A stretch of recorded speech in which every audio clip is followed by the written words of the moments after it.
बिस्मिल्लाहिर्रहमानिर्रहीम। Programme focus में आपको खुशामदीद कहते हैं। बिजनेस अपडेट पे सबसे पहले बात करेंगे पाकिस्तान स्टॉक एक्सचेंज की। आज भी 100 इंडेक्स ने अपने साबिक़ा रिकॉर्ड तोड़े और नई सतह अबूर की और तारीख में 100 इंडेक्स आज फिर अमर हो गया। 64,958 पॉइंट्स की बुलंद तरीन सतह पर, तारीखी सतह पर 100 इंडेक्स ट्रेडिंग के दौरान ट्रेड हुआ, जबकि तारीखी सतह पर 100 इंडेक्स की क्लोजिंग हुई 64,718 पॉइंट्स की नफसाती हद पर 100 इंडेक्स बंद हुआ। 800 पॉइंट्स के इसमें इजाफा देखा गया। आज भी दो नए रिकॉर्ड बने। सरमाकारों का एतमाद बहाल है।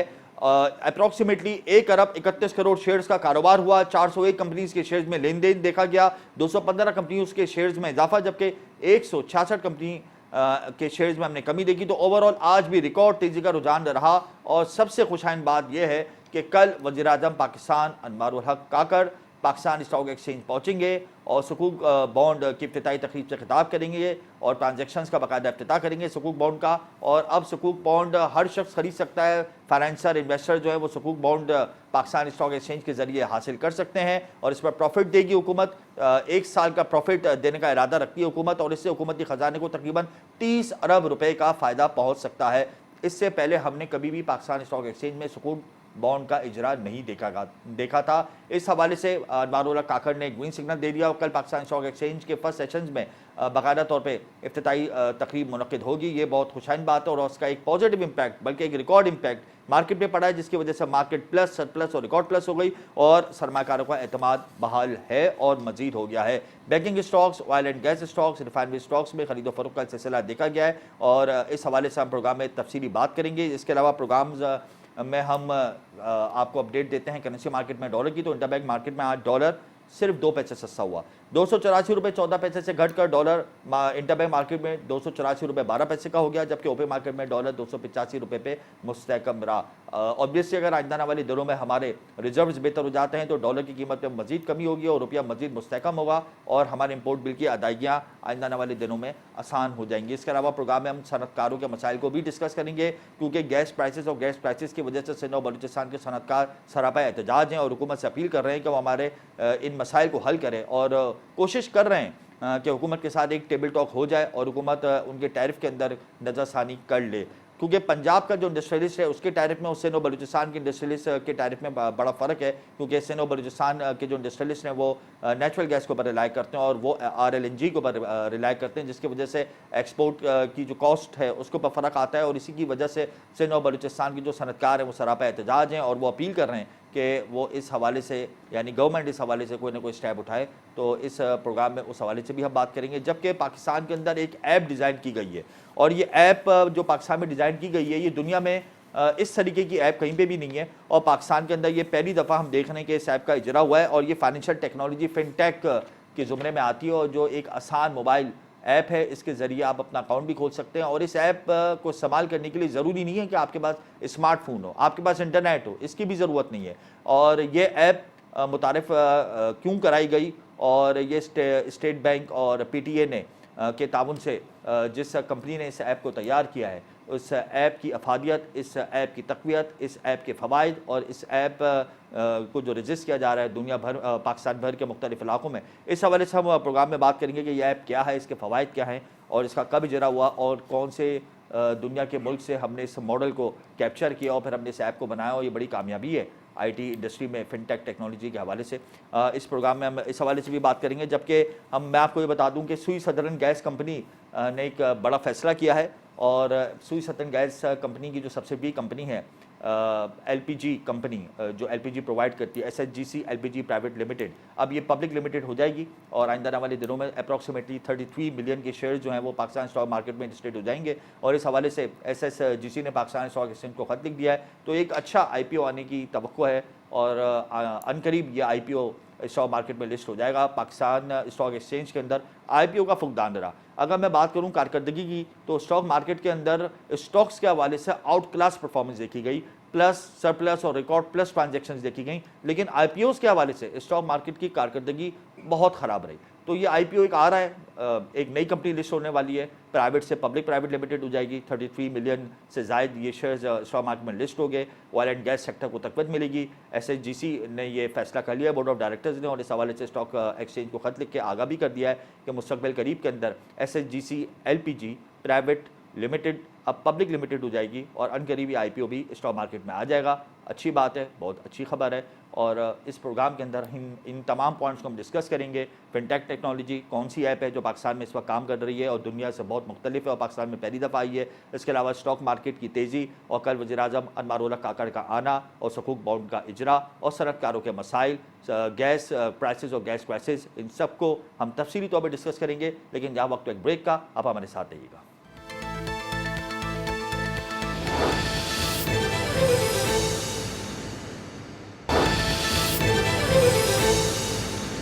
Welcome back. इस वक्त हमें प्रोग्राम में ज्वाइन कर चुके हैं director Pakistan stock exchange Ahmed Chinoy. बहुत शुक्रिया अहमद साहब आपका। तारीख में पहली बार कल पाकिस्तान स्टॉक एक्सचेंज में बॉन्ड की नीलामी होने जा रही है और इसका इफ्तिताह वज़ीर-ए-आज़म पाकिस्तान अनवारुल हक काकड़ करेंगे। क्या वजूहात हैं जिसकी वजह से कदम उठाए जा रहे हैं और इससे पाकिस्तान स्टॉक एक्सचेंज को क्या फ़ायदा होगा और सरमायाकारी कितने आएगी और हुकूमती ख़जाने को कितना फ़ायदा हासिल होगा? बिस्मिल्लाहिर्रहमानिर्रहीम। देखिए, मैं समझता हूँ कि ये एक माइलस्टोन है पाकिस्तान स्टॉक एक्सचेंज की तारीख में और पाकिस्तान की तारीख में भी। इसकी वजह यह है कि अमूमन ये सुकुक बॉन्ड जो है वो बड़े इंस्टीट्यूशन या बैंक के इन्वेस्ट कर सकते थे। आज इन्होंने आम पब्लिक के लिए इसको ओपन करवा दिया है और हर आदमी जो है वो पाकिस्तान गवर्नमेंट को जो है वो सुकुक बॉन्ड की सूरत में न सिर्फ लोन फराहम कर सकता है बल्कि मैं समझता हूँ कि एक कम्पिटिटिव बिडिंग प्रोसेस भी हो जाएगा। जो मोनोपोलाइज्ड सुकुक बॉन्ड का इजरा था वो अब मैं समझता हूँ हर आदमी के दस्तरस में होगा और यही सबसे बड़ी कामयाबी है कि जहाँ हमने चीज़ों को जो है वो ओपन अप कर दिया। और मैं समझता हूँ कि इसमें खराज तहसीन की मुस्तहिक हैं हमारी फाइनेंस मिनिस्टर साहिबा डॉक्टर शमशाद अख्तर के, जिनकी वजह से जो है वो ये काम न सिर्फ हो गया बल्कि उन्होंने इसकी ज़रूरत को महसूस करते हुए फौरी तौर पर इसका अजरा कराया और इतनी कलील मुद्दत के अंदर ये काम होना मैं समझता हूँ कि बहुत बड़ा मार्का है, बहुत बड़ा कारनामा है। बॉन्ड की नीलामी से हुकूमत खजाने को कितना फायदा पहुंचेगा एक अंदाजे के मुताबिक? तो 30 बिलियन रुपए जो है उसकी नीलामी हो रही है और बतदरीज जो ये नीलामी जो है वो आगे आती जाएगी और मैं ये समझता हूँ कि लोग अपना इन्वेस्टमेंट जो है वो सही तरीके से कर पाएंगे और इसमें जो है न सिर्फ उनको मुनाफा मिलेगा बल्कि पाकिस्तान गवर्नमेंट को जो है वो अच्छा एज रहेगा। अच्छा, कितने परसेंटेज पे प्रॉफिट दिया जाएगा और कितने ईयर की ये नीलामी होगी? देखिए, ये सुकुक बॉन्ड्स होते हैं, उनकी मुख्तलिफ जो है वो 10 ईयर्स होते हैं, उनकी मुख्तलिफ शराएँ होती है, लेकिन मैं ये समझता हूँ कि ओवरऑल जो बेनिफिट है जो आप बैंकों में इन्वेस्टमेंट करते हैं उससे बेहतर इन्वेस्टमेंट इंशाल्लाह ये नजर आएगा। यानी 22%, 23%, 25% तक जा सकता है इसका मुनाफा। एक्सपेक्टेड है 21-22 के दरमियान। फिर इसमें जो नीलामी में रेट आया उसको देखा जाएगा। अच्छा, कल वज़ीर-ए-आज़म पाकिस्तान आके बाकायदा पाकिस्तान स्टॉक एक्सचेंज में तकरीब का इफ्तिताह करेंगे और सुकूक बॉन्ड का इजरा करेंगे? जी बिल्कुल, कल प्राइम मिनिस्टर साहब आएंगे, फाइनेंस मिनिस्टर साहब आएंगी और इसका जो है वो ऑफिशियल लॉन्चिंग भी होगी, ऑफिशियल इसका आगाज़ भी होगा और मैं समझता हूँ कि एक तारीखी संग मील है पाकिस्तान की तारीख का ये। अच्छा अहमद साहब, ये भी बताएं कि आज भी मार्केट में 100 इंडेक्स से 2 नए रिकॉर्ड कायम किए और अपने साहब का रिकॉर्ड तोड़ दिए। तारीख में पहली दफ़ा 100 इंडेक्स ने ऑल टाइम हाई ट्रेड होने का एक रिकॉर्ड बनाया और ऑल टाइम हाई क्लोजिंग का रिकॉर्ड बनाया। 64,718 पॉइंट्स पे 100 इंडेक्स बंद हुआ और 64,958 पॉइंट्स पर 100 इंडेक्स पहली दफ़ा ट्रेड हुआ। क्या समझते हैं, सेंटिमेंट्स बहुत ज़्यादा पॉजिटिव हैं क्या? इन्हीं वजूहात की बिना पे आज ब्रोकर्स ने मार्केट में सरमायाकारी की और 100 इंडेक्स ने तारीख रकम की? देखिए, ये पिछले 1.5-2 महीने से ये सिलसिला चल रहा है और ये सारा सिलसिला जो है वो मार्केट की पॉजिटिविटी की तरफ इंडिकेशन करता है।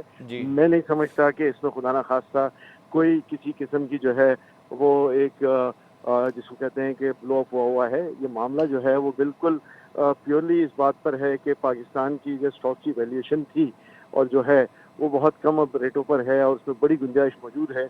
जब गुंजाइश मौजूद हो और एक कॉन्फिडेंस और ट्रस्ट लेवल आ जाए सरमायाकारों का तो फिर कोई वजह नहीं बनती कि मार्केट जो है वो अपनी एक्चुअल वैल्यू की तरफ वापस लौट जाए।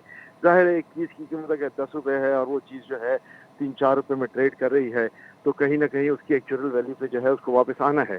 सिर्फ इंतज़ार इस बात का था कि गवर्नमेंट की तरफ से क्या कॉन्फिडेंस बिल्डिंग मेजर्स आते हैं, गवर्नमेंट का आगे का क्या पाकिस्तान की गवर्नमेंट का पर्सपेक्टिव है, क्या इतलात ये थी, खबरें ये थी, अफवाह ये थी कि शायद पाकिस्तान जो है वो डिफ़ॉल्ट कर जाए। लेकिन हमने हमेशा आपके प्रोग्राम में और दूसरे प्रोग्रामों में ये कहा है कि पाकिस्तान जैसा मुल्क जिसके पास इतने वसाइल हों उसकी डिफ़ॉल्ट करने की कोई पोजीशन बाकी नहीं रहती। बात सिर्फ और सिर्फ एक ट्रस्ट और कॉन्फिडेंस लेवल की थी, जो आज पाकिस्तान में आ गया है। पाकिस्तान से कहीं ज़्यादा डेट जो है वो दूसरे मुल्कों का है, लेकिन पाकिस्तान की इकोनॉमिक हालात, मैं नहीं कहता कि बहुत अच्छे हैं, बहुत अपेरस हैं, लेकिन मैं ये ज़रूर कहता हूँ कि हम जो है वो सही करेक्टिव मेजर्स पर आ गए हैं और हम सही सही सिमत में गामजन हैं। और जब सही सिमत में आप गामजन हो तो फिर आहिस्ता आहिस्ता करके आपकी माशी तरक्की, आपकी माशी बदहाली जो है वो दूर हो जाती है और आप माशी तरक्की की तरफ जाने लगते हैं।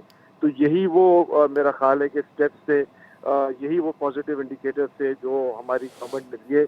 और बिलखुसूस मैं फिर ये कहूँगा कि फाइनेंस मिनिस्टर साहिबा का जो है वो इसमें एक बहुत बड़ा किरदार है और उसी किरदार की बदौलत जो है वो आज पाकिस्तान को ये अच्छे दिन देखने भी नसीब हो रहे हैं।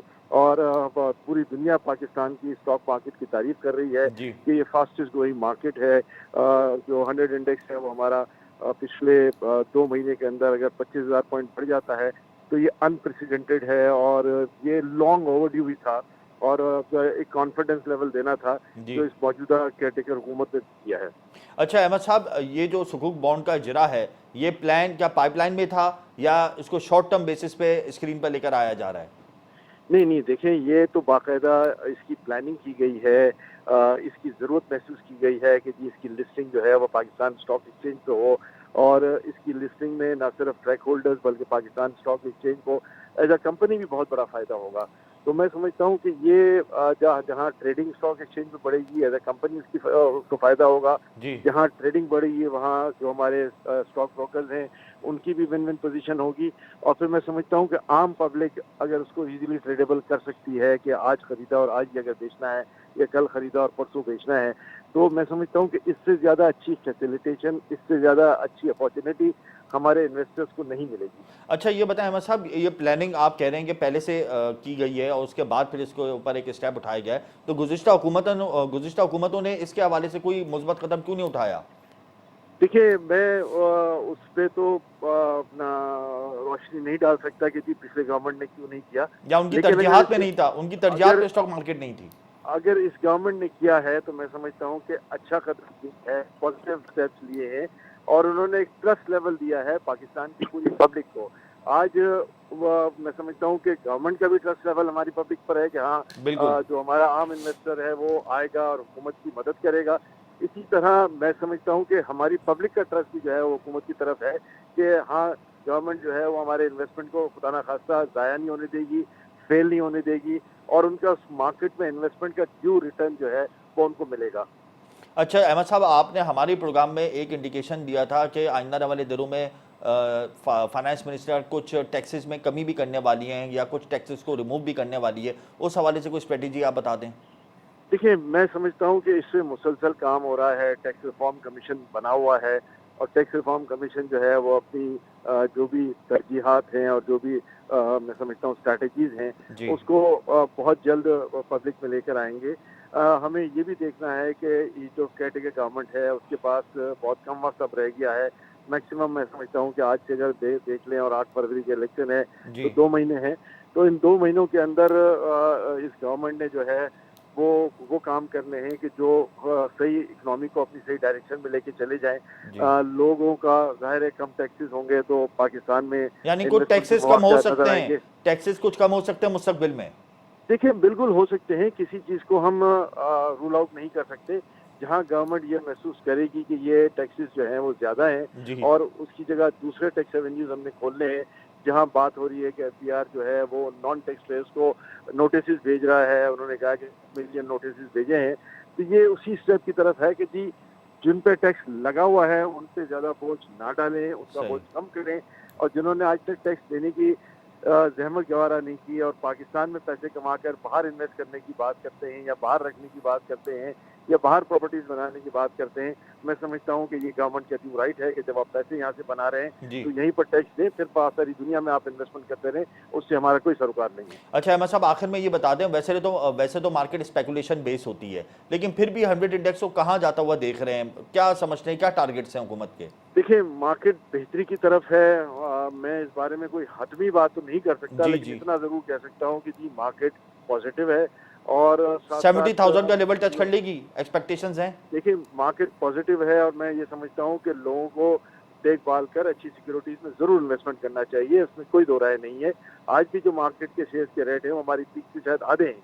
तो अगर इतनी बड़ी अपॉर्चुनिटी मौजूद है तो फिर writing is on the wall, और हमें उसको देख पा के सोच समझ के इस मार्केट में इन्वेस्टमेंट करने की जरूरत है, और लोग कर रहे हैं। बहुत शुक्रिया अहमद साहब, आपने अपना कीमती वक्त दिया। इसमें कोई दो राय नहीं कि मार्केट अपने ही हिसाब का रिकॉर्ड तोड़ते हुए नए रिकॉर्ड बनाने पर गामजन है। जबकि कल वज़ीर आज़म पाकिस्तान पहली बार पाकिस्तान स्टॉक एक्सचेंज में सुकूक बॉन्ड का इजरा करेंगे और इससे हुकूमती ख़जाने को तकरीबन 30 अरब रुपए का फ़ायदा हासिल हो सकता है। 22% से ज़्यादा इन सुकूक बॉन्ड्स पर प्रॉफिट दिया जाएगा। इसमें कोई दो राय नहीं कि ये तारीख में पहली दफ़ा हुआ है और इससे सरमाकारी के नए दरवाजे खुलेंगे पाकिस्तान स्टॉक एक्सचेंज में, और ये पाकिस्तान स्टॉक एक्सचेंज में ट्रेडिंग को तक़वियत पहुँचाएगा ये अमल। और आज भी अनवारुल हक काकड़ कराची में ब्रोकेज कंपनीज़ को अवार्ड देंगे और उसकी तकरीब हो रही है कराची में, और उसके बाद फिर कल पाकिस्तान स्टॉक एक्सचेंज के फर्स्ट हाफ में इफ्तिताह करेंगे। ये बड़ी खुशाइन बात है और इसका क्रेडिट पूरी हुकूमत को भी जाता है और इसका क्रेडिट आर्मी चीफ को भी जाता है, जिन्होंने यह एतमाद बहाल किया और सरमाकारी को लाने में कामयाब हुए। यहाँ वक्त एक ब्रेक का, आप हमारे साथ रहिएगा।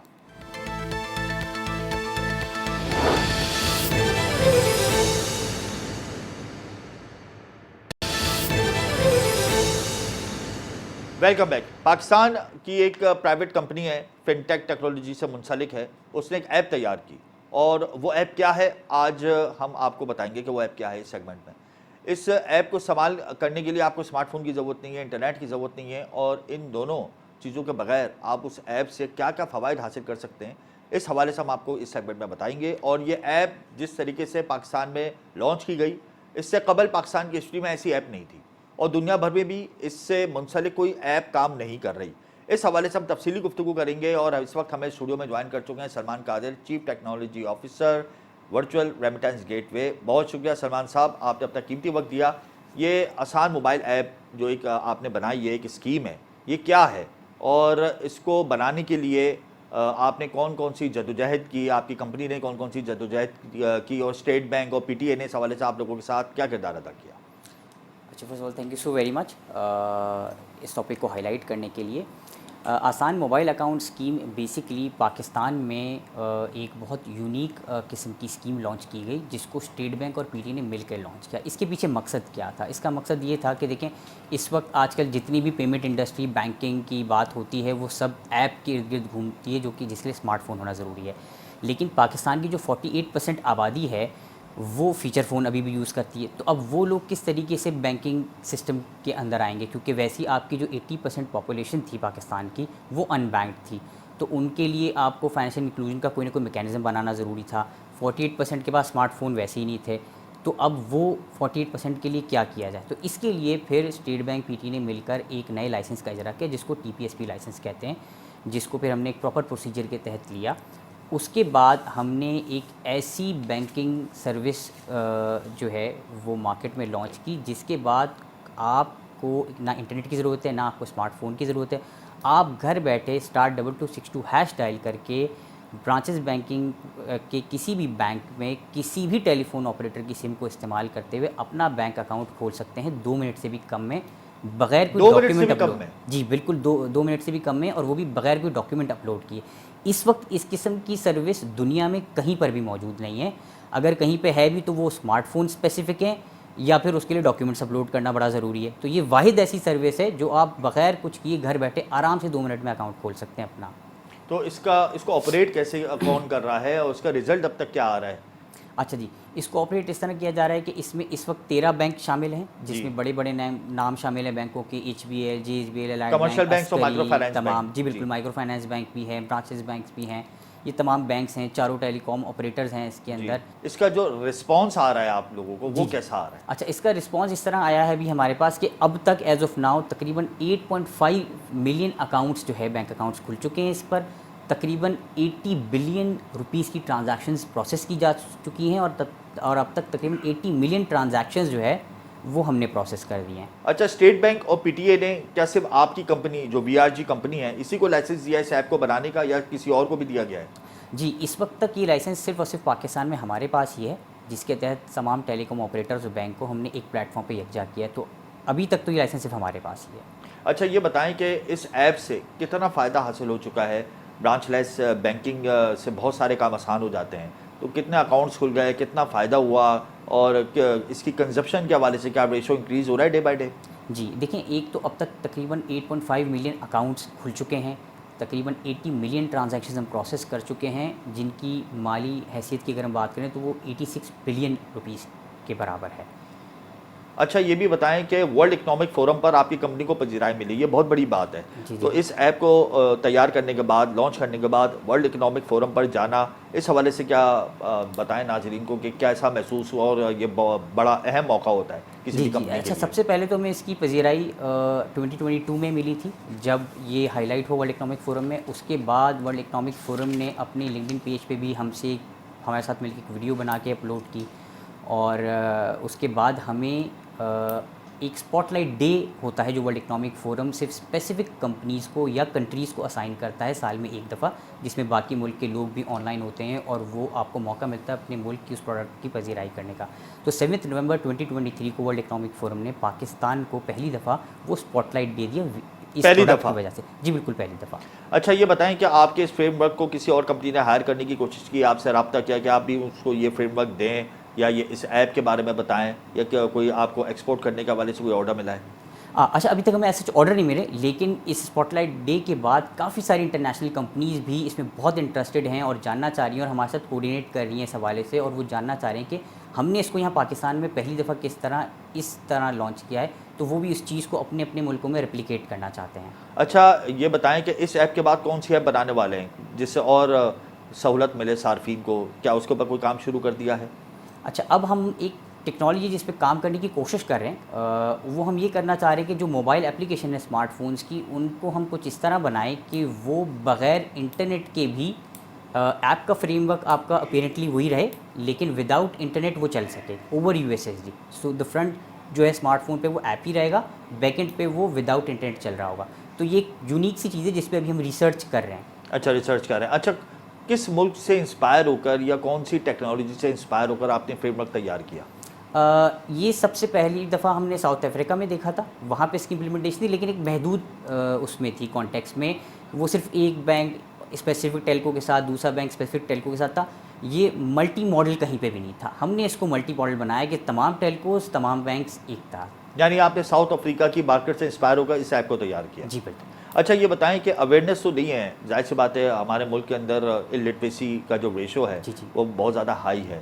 तो जिन लोगों के पास स्मार्टफोन्स नहीं है या इंटरनेट नहीं है या जिनको इस्तेमाल करने नहीं आता, तो इस ऐप के ऊपर भी कैसे जाएंगे? तो उस अवेयरनेस कैंपेन चलाने के हवाले से आपकी कंपनी ने कोई काम किया? जी बिल्कुल, बैंक्स ने और स्टेट बैंक से मिलकर कुछ थोड़ी बहुत इसके ऊपर एडवर्टाइजमेंट की थी कुछ टाइम पहले, तो और उसके ऊपर अब हम मज़ीद काम कर रहे हैं, और ये भी उसी का एक हिस्सा है कि हम इसको प्रमोट करें ताकि लोगों को इस बारे में पता हो कि ये इतनी बड़ी सहूलत मौजूद है जिसको वो घर बैठे इस्तेमाल कर सकता है। अच्छा, VRG कंपनी का ताल्लुक फिनटेक टेक्नोलॉजी से, ये फिनटेक टेक्नोलॉजी के बारे में नाज़रीन को थोड़ा बताएं। फिनटेक टेक्नोलॉजी क्या है, इसके क्या फ़वाइद हैं और फ्यूचर फिनटेक टेक्नोलॉजी का क्या है? अच्छा, देखिए, फिनटेक टेक्नोलॉजी होती है कि वो टेक्नोलॉजी जिसका ताल्लुक financial matters, payment gateways, banking domain से हो। तो वो तमाम किस्म के ऐसे एप्लीकेशन सॉफ्टवेयर या वो तमाम एप्लीकेशन सॉफ्टवेयर जो उसमें सहूलत के लिए बनाए गए होते हैं, वो फिनटेक इंडस्ट्री, फिनटेक टेक्नोलॉजीज़ कहलाती हैं। अच्छा, ये बताएं कि इस ऐप को सिर्फ बैंकिंग सेक्टर में इस्तेमाल किया जा सकता है या इस ऐप से और भी सेक्टर से इस्तेफादा हासिल किया जा सकता है? आपने बहुत बेहतरीन सवाल किया। हम गवर्नमेंट के साथ भी इस यूएसएसडी को इम्प्लीमेंट कर रहे हैं। बहुत सारे मामलात में हमारे कुछ ऐसी गवर्नमेंट बॉडीज़ और एंटिटीज़ हैं जिनके साथ बात चल रही, उनको भी ये चीज़ हम इम्प्लीमेंट करके दे रहे हैं। साथ साथ हेल्थ सेक्टर में भी इसका बहुत अच्छा यूजेज है। डिज़ास्टर के सिनेरियोज़ में जहाँ पे नेटवर्क इशूज़ हैं, far flung areas, remote regions जहाँ पे 3G 4G सिग्नल्स नहीं है, इंटरनेट नहीं होता, वहाँ पे इस टेक्नोलॉजी की बहुत ज़्यादा अफादियत है। तो इस अफादियत के ऊपर अमल पैरा करने के लिए आप लोग क्या कर रहे हैं? क्या आप लोगों ने स्टेट बैंक से रब्ता किया, हुकूमत से रब्ता किया, कोई लेटर लिखा, कोई सेमिनार या सिम्पोजियम आप लोगों ने मुनक्किद किए? इस हवाले से बता दें। जी बिल्कुल, कुछ गवर्नमेंट बॉडीज़ के साथ हम डायरेक्टली कनेक्टेड हैं, कुछ से हमारे MOU साइन हो चुके हैं। जैसे फॉर एग्जांपल एक MOU हमारा नादरा के साथ साइन ऑलरेडी हो चुका है, लेकिन अब हम यूएसएसडी सर्विस के लिए उनसे बातचीत करें, उनकी नादरा की जो भी सर्विसेज हैं उसको भी यूएसएसडी पे लाने के लिए काम कर रहे हैं। यानी आपकी कंपनी नादरा से मुंसलिक हो चुकी है और ये टेक्नोलॉजी अब नादरा के इदारे में भी इस्तेमाल होगी और मुस्तक़बिल में सार्फिन को फ़ायदा होगा? जी बिल्कुल, हमारी इस हवाले से उनसे बात। और हेल्थ सेक्टर में आपने किस किस सेक्टर को फोकस किया, हॉस्पिटल्स को, डिस्पेंसरीज को, इस हवाले से कुछ अपडेट दे दें। अच्छा, हेल्थ सेक्टर में हमारा जो प्राइम ऑब्जेक्टिव था वो ये था कि हम एक 9119 टाइप का एक कोड लाएँ जो एक इमरजेंसी की सहूलत में हो, जिसमें हम डिज़ास्टर्स की जो सिचुएशंस होते हैं या हेल्थ केयर के हवाले से जो चीज़ें होती हैं उस हवाले से एक मेन्यू डिज़ाइन करें। तो उस हवाले से भी हमारी कुछ गवर्नमेंट बॉडीज़ से बातचीत चल रही है इसको प्रमोट करने के लिए। अच्छा, लोकल मार्केट में वीआरजी कंपनी कौन सी कंपनीज़ को इस हवाले से फ़ायदा पहुंचा रही है? कॉर्पोरेट सेक्टर बहुत बड़ा सेक्टर है पाकिस्तान का, जिससे पाकिस्तान को टैक्स हासिल होता है, तो टैक्स नेट के हवाले से आप लोग कुछ रिफॉर्म्स करने वाले हैं? जी बिल्कुल, इससे बैंक्स को बहुत ज़्यादा फ़ायदा हो रहा है, इससे टेलीकॉम ऑपरेटर्स को बहुत ज़्यादा फ़ायदा हो रहा है, जो कि पहले कभी भी इस तरह आपस में ये लिंक नहीं हो सके थे। तो अब हमने उनको एक तरफ एक प्लेटफॉर्म पे ले आए हैं। अच्छा सलमान साहब, आप वाहिद पाकिस्तान की कंपनी है जिसको ये लाइसेंस स्टेट बैंक और पीटीए ने दिया है, तो ये बहुत बड़े एजाज़ की बात है, कमाल की बात है। और आपसे अब आप कह रहे हैं कि चाइना भी आपसे इंटरेक्ट कर रहा है इस हवाले से, तो आप लोगों के टारगेट्स क्या हैं? जी बिल्कुल, बहुत अच्छा सवाल पूछा आपने। हमें जो वर्ल्ड इकोनॉमिक फोरम है उसने हमें टारगेट दिया हुआ है 30 मिलियन अकाउंट्स का, कि हम 2025 तक इसको 30 मिलियन तक ले जाएं फ्रॉम 8.5। तो ये हमारे लिए बहुत बड़ा टारगेट है जिस पे हम बहुत ज़्यादा यकसुई से काम कर रहे हैं। बहुत शुक्रिया सलमान साहब, आपने अपना कीमती वक्त दिया। एक ऐसी है पाकिस्तान में जो स्मार्टफोन के बगैर काम करती है, जो इंटरनेट के बगैर काम करती है और लोगों को फ़ायदा पहुंचाती है ब्रांचलेस बैंकिंग के हवाले से, और मुस्तक़बिल करीब में virtual remittance gateway NADRA sector में भी काम करेगा और हेल्थ सेक्टर में भी काम करेगा और वर्ल्ड इकोनॉमिक फोरम के टारगेट को भी अचीव करेगा। ये बड़ी खुशाइन बात है कि हमारे मुल्क के अंदर आईटी सेक्टर के अंदर इतनी तरक्की हो रही है और हम लोगों के अंदर इतना पोटेंशियल है कि हम मेड इन पाकिस्तान ऐप बना रहे हैं जो लोगों को फ़ायदा पहुँचाए। और आज हम made in Pakistan app local market के लिए बना रहे हैं, कल हम made in Pakistan app export करेंगे और इससे हमारी आईटी एक्सपोर्ट को तक़वियत मिलेगी। बहुत ये खुशाइन बात है, बहुत बड़े एजाज़ की बात है कि ऐसी ऐप पाकिस्तान में इससे पहले कभी नहीं बनाई गई और ऐसी ऐप जो 2 मिनट के अंदर सारिफ को फ़ायदा पहुंचा दे, ऐसी ऐप दुनिया भर में भी कहीं नहीं है। ये बहुत बड़ी कामयाबी है हमारी कंपनीज़ की, हमारी आईटी कंपनीज़ की। अगले सेगमेंट में हम सनअतकारों के मसाइल को डिस्कस करेंगे, लेकिन यहाँ वक्त ब्रेक का, हमारे साथ रहिएगा।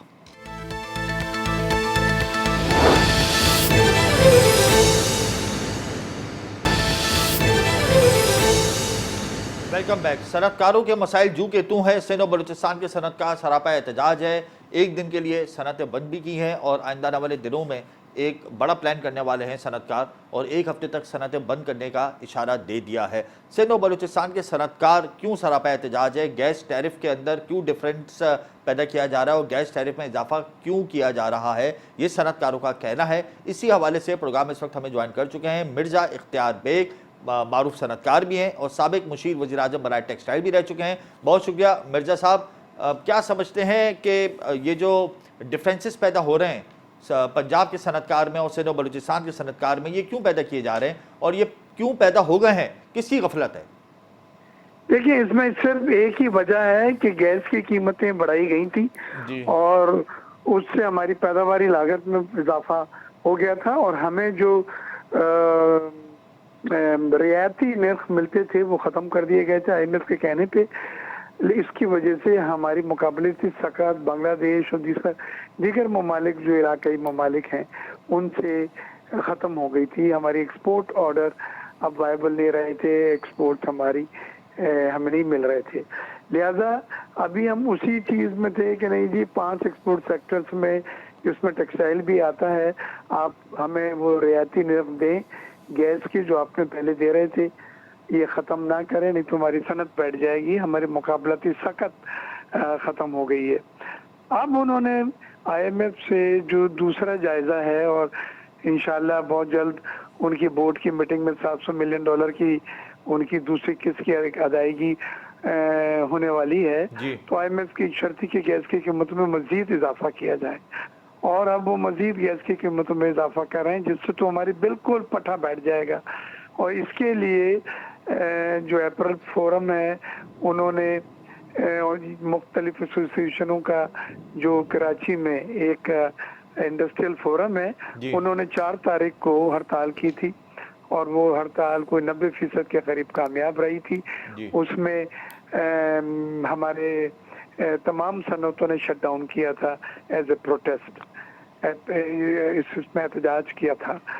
तो अभी उस पे अब सेकंड राउंड है। हम एक दिन के बजाय अब 1 हफ्ते के लिए हड़ताल करने की सोच रहे हैं, लेकिन ये चाहिए कि मिनिस्टर ऑफ एनर्जी को कि बैठे वो सनतकारों के साथ, खास तौर से एक्सपोर्ट की सनत के साथ, कि हमारी गैस की कीमतें अगर वो हर रोज बढ़ी तो ये सनतें बंद हो जाएंगी, बेरोजगारी है, गुर्बत पहले बढ़ गई है और एक्सपोर्ट ऑर्डर हमारे हाथ से निकल रहे हैं। तो ये हमारा मुद्दा है। मगर मिर्जा साहब, पंजाब का जो सनतकार है वो एहतजाज क्यों नहीं? ये लगा जी मिर्जा साहब, पंजाब का जो सनतकार है वो एहतजाज क्यों नहीं कर रहा? सिंध और बलूचिस्तान के सनतकार क्यों एहतजाज कर रहे हैं? कराची सिंध की जो टैरिफ है उसमें और पंजाब में मामूली फर्क है। वो जब आप कराची जहाँ से गैस सिंध से निकलती है लेके आप कंट्री जाते हैं पंजाब और नॉर्दर्न एरिया में, तो उसकी एक कॉस्ट लगती है जो उसकी कीमत में ऐड की गई है और जिससे उनकी कीमत कराची के मुकाबले में थोड़ी सी बढ़ गई है। लेकिन ये हर जगह होता है। अगर आपकी सनतें कराची में हैं तो आपकी कोई लागत नहीं है, पाइपलाइन से गैस आ रही है। लेकिन अगर इसी गैस को पंजाब लेके जाना है या केपीके जाना है या नॉर्थ में जाना है तो फिर वो एक लॉजिस्टिक कॉस्ट है जो लगेगी, जो कीमत में ऐड की गई है, जिसकी वजह से पंजाब का और केपीके का जो सनतकार है वो कह रहा है कि जी आप यूनिफॉर्म रेट रखें पूरे पाकिस्तान में।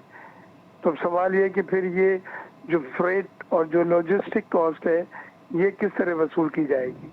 अच्छा मिर्जा साहब, अब देखें ना, एक डिफरेंस पैदा हो गया है। सिंध और बलूचिस्तान का सनतकार एक जानिब खड़ा है, पंजाब और केपीके का सनतकार एक जानिब खड़ा है। तो अब हुकूमत से आपने क्या एक्सपेक्टेशन लगाई है? IMF के प्लान में हम लोग, अब हुकूमत तो रिलीफ नहीं दे सकती, आपको रियायती नर्क नहीं दे सकती, और गैस से ज़्यादा तो बिजली महंगी है।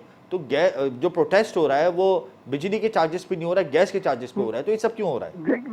देखिए, बिजली पे भी जो अब कीमतें बढ़ाई गई हैं उसमें खुदा का शुक्र है कि इलेक्ट्रिक के कस्टमर शामिल नहीं है।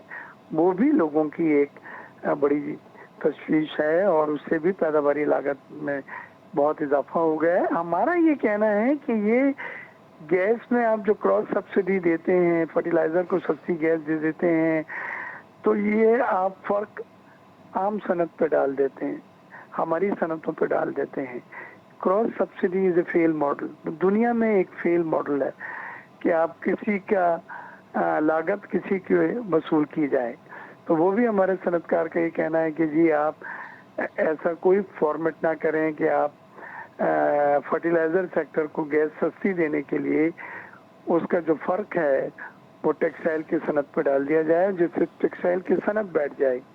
अच्छा, एक बात सामने आई है कि गुज़िश्ता हुकूमतों ने सिंध और बलूचिस्तान के सनतकारों को एक टैरिफ दिया था, उस टैरिफ को आप लोगों ने रिजेक्ट कर दिया, जिसकी वजह से प्रॉब्लम्स आई, और उस टैरिफ को पंजाब और बलूचिस्तान और केपीके के सनतकारों ने एक्सेप्ट किया।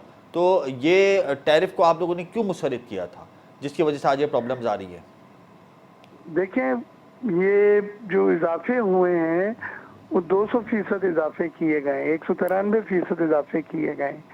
आप क्या समझते हैं कि सनत में इतनी सख्त है कि वो 200% गैस की कीमतें बढ़ा के अपना बिल पे कर दे? इस बार जो गैस के बिल आए घरेलू सार्फिन के भी बिल्कुल दुगने से ज्यादा आए, दुगने से ज्यादा आए। और ये हम कॉस्ट उन कंपनियों की जो नाकामी है या आदम कारकर्दगी है, सुई सदर्न गैस, सुई नॉर्दर्न गैस, जहाँ चोरियां होती हैं, अभी भी वहाँ पे रिकवरीज पूरी नहीं हो रही हैं। और यूबीजी जो अपना यूएफजी लॉसेस हैं 90% पे पहुंच गए हैं। हाँ, तो ये सब चीजें हम कहते हैं कि ये सब का मलबा हमारी सनत से क्यों वसूल हल क्या है? हल क्या है आखिर में, ये बताएं, हल क्या है? अब हुकूमत तो इस वक्त कई मसाइल में उलझी हुई है, उसके पास सिंध और बलूचिस्तान के सनतकार के अलावा और भी टारगेट्स हैं। इन दोनों सनतों को जिनकी नाकामी और खराब कारकर्दगी की वजह से ये नुकसानात हो रहे हैं गैस के सेक्टर में, और जो फिर सार्फिन से वसूल किए जा रहे हैं, उन कंपनियों की कारकर्दगी बेहतर बनाई जाए। एप्टमा भी आप लोगों से नाराज है, एप्टमा ने भी मुंह मोड़ दिया आप लोगों से, all Pakistan textile mill association ने। देखिए ना, एप्टमा की हड़ताल का कॉल थी, तो वो तो जो कराची में हड़ताल की गई है वो एप्टेमा ऑन बोर्ड लेके ली गई है। नहीं, चेयरमैन एप्टेमा आसिफ इनाम ने मेरे ही प्रोग्राम में बैठ के बात बोली है कि ये जो एहतजाज किया गया है ये बेबुनियाद है और ये गलत एहतजाज है, और उन्होंने ये पेशकश भी की थी कि मैं ब्रिज का किरदार अदा करने को तैयार हूँ वफाकी वजीर सनत और तिजारत और कराची चैम्बर और एसोसिएशन के दरमियान। उनका ये कहना है कि ये जो इजाफी टैरिफ दिया गया है पंजाब को और केपीके को लॉजिस्टिक की वजह से, फ्रेट की वजह से, किराए की मद में, ये एक मुंतकी है। और दुनिया भर में ऐसा होता है कि जहाँ गैस दूर पहुंचाई जाती है उसके टैरिफ जो है वो ज़्यादा होता है। मतलब आप ये कह रहे हैं कि फौरी तौर पे हुकूमत स्टेप उठाए और आप लोगों से बातचीत करे, या फिर आप लोग कोई फ्रेमवर्क लेकर हुकूमत के पास जाने को तैयार है? क्या डिमांड है? जी हम तो ये कहते हैं कि जी ये दूसरों की जो खराब कारकर्दगी है वो और जो नुकसानात हो रहे हैं सुई सौदर सुई नौदर में, जिसको कंट्रोल करने के लिए आप कीमतें बढ़ा रहे हैं, इन कंपनियों की कारकर्दगी बेहतर बनाएं और वो रिकवरी पूरा अपना 98-99% रिकवरी तो कर रही है, लाइन लॉसेस पे तो कंट्रोल कर रही है हुकूमत, कोशिश तो कर रही है। नहीं हो रही ना, अभी भी 10-12% लेस रिकवरी है। फिर यूएफजी लॉसेस हैं जो अनआइडेंटिफाइड लॉसेस कहलाते हैं, जिसको चोरी ही कहते हैं। तो इन सब चीजों को खत्म करें। क्यों एक सनत कराची उन सनतों की कारकर्दगी जो खराब कारकर्दगी है, जो चोरी है, जो करप्शन है, जो वेस्ट, अगर आप लोगों का एहतजाज रंग नहीं लाता, जो एसोसिएशन चैम्बर्स आप सब लोगों ने एहतजाज किया, सनत एक दिन बंद की, बैनर्स लगाए शहर भर में, वो एहतजाज रंग नहीं लाता, गैस की कीमतें जू की तू ही रहती हैं, गैस टैरिफ में कोई रद्दोबदल नहीं होता, फिर क्या करेंगे आप लोग? नहीं, अभी तो हमने सेकंड फेज में लंबी हड़ताल की, उन्हें जो कॉल दी है जी, और ये एक दिन का मिलियंस ऑफ डॉलर का नुकसान है एक्सपोर्ट जो नहीं होती हड़ताल की वजह से, और जो डेली वेजेस है वो बेचारे मिलियंस ऑफ डॉलर्स का नुकसान मुल्क की मशरक को पहुंचेगा, तो क्या ये अच्छा कदम है मिर्जा साहब? नहीं, हम तो चाहते हैं कि हमारे साथ बैठ के इस मसले को जल्द से जल्द हल किया जाए। और अगर आप ये चाहते हैं कि हुकूमती अरकान आपके पास बैठ के मसले का हल तलाश करें, तो आप भी हुकूमत के पास जा सकते हैं, अपना फ्रेमवर्क लेकर उनसे भी राब्ता कर सकते हैं। राब्ता किया आपने? हमने मुलाकात के लिए पूरी उनको मिनट्स भिजवाए आप लोगों ने जी, और वो हम चाहते हैं कि इस वक्त मुल्क अफोर्ड नहीं कर सकता इस तरह की हड़तालें या कोई मीटिंग तय हुई है, कोई इंडिकेशन मिला है, कोई रिस्पांस बना है आप लोगों को? अभी तक हमें कोई हतमी टाइम और वक्त नहीं दिया गया। बहुत शुक्रिया मिर्जा साहब, आपने अपना कीमती वक्त दिया। सनतकारों के मसाइल, सिंध और बलूचिस्तान के जो सनतकार हैं उनके मसाइल जू के तू ही हैं। उनका कहना है कि गैस प्राइसेस में कमी की जाए, गैस टैरिफ का मसला है, लेकिन इससे बड़ा मसला इलेक्ट्रिसिटी की कीमतों का भी है, क्योंकि जो बिजली के नर्ख हैं वो भी बहुत ज़्यादा हैं। लेकिन बहरहाल सनतकारों ने बिजली के नर्खों को हटाकर गैस के नर्खों को इस वक्त वजह बनाया हुआ है, लेकिन वजह वही है कि एनर्जी टैरिफ ज़्यादा है। बहरहाल एनर्जी टैरिफ तो ज़्यादा है, उससे एक्सपोर्ट तो मुतासर होगी, लेकिन ये मसाइल हल हो सकते हैं। एक ऐसा मसला जो अफाम व तफहीम के साथ हल किया जा सकता हो, अगर वो हल ना हो रहा हो और उससे सनतें बंद हो, तो उससे मुल्की मशरत को अरबों रुपए का खसारा होता है। और सिंध और बलूचिस्तान के अंदर सबसे ज़्यादा एक्सपोर्ट होती है, एक्सपोर्ट फिगर्स सबसे ज़्यादा, एक्सपोर्ट के नंबर सबसे ज़्यादा सिंध और बलूचिस्तान से आते हैं मुल्क भर में। तो हुकूमत को भी चाहिए कि वो फौरी तौर पे कोई ना कोई एक ऐसी टीम तश्कील दें जो इनके मसाइल को हल करें, और इनको भी चाहिए कि ये हुकूमत की मजबूरियों को समझें, क्योंकि हुकूमत मजबूर है। हम लोग इस वक्त IMF के प्लान में हैं, और अगर फर्टिलाइज़र सेक्टर को ये कह रहे हैं कि सब्सिडी दी जा रही है और क्रॉस सब्सिडी की मद में इन पर बोझ डाला जा रहा है, तो फर्टिलाइज़र सेक्टर को अभी से नहीं, गुज़िश्ता कई सालों से तक़वियत फराम की जाती है टैरिफ के मामले पर, और इससे भी बढ़कर IPPs का मामला हमारी मुल्क की मशरत को तार तार कर रहा है। तो IPPs के मामले को नज़रअंदाज करके सिर्फ फर्टिलाइज़र सेक्टर को निशाना बनाना, ये भी अचंभे की बात है। तो सिंध और बलूचिस्तान के सनतकार भी हालात को समझें। कॉस्ट ऑफ डूइंग बिजनेस जो है वो बहुत ज़्यादा बढ़ गया है, इसमें खैर कोई दो राय नहीं। अब आइंदा वाले दिनों में उबूरी हुकूमत ने कोशिश तो की है, उन्होंने बात तो की है कि वो $100 बिलियन तक अपनी एक्सपोर्ट को लेकर जाएंगे। कोशिशों में तो लगे हुए हैं, SIFC भी कोशिश में लगी हुई है, मुख्तलिफ गल्फ़ कंट्री से MOUs भी साइन हुए, तो कोशिशों में लगे हुए हैं। और उसके बाद उसी दौरान अगर ये स्ट्राइक्स आएँ और एहतजाज आएँ, तो एक अच्छा साइन नहीं है। फॉरेन इन्वेस्टर के लिए, तो इस पर भी सनतकारों को नज़रसानी करनी चाहिए। मुझे मेरी टीम को इजाज़त दीजिए, प्रोग्राम का वक्त यहाँ ख़त्म होता है, कल फिर हाजिर होंगे। अल्लाह हाफ़िज़।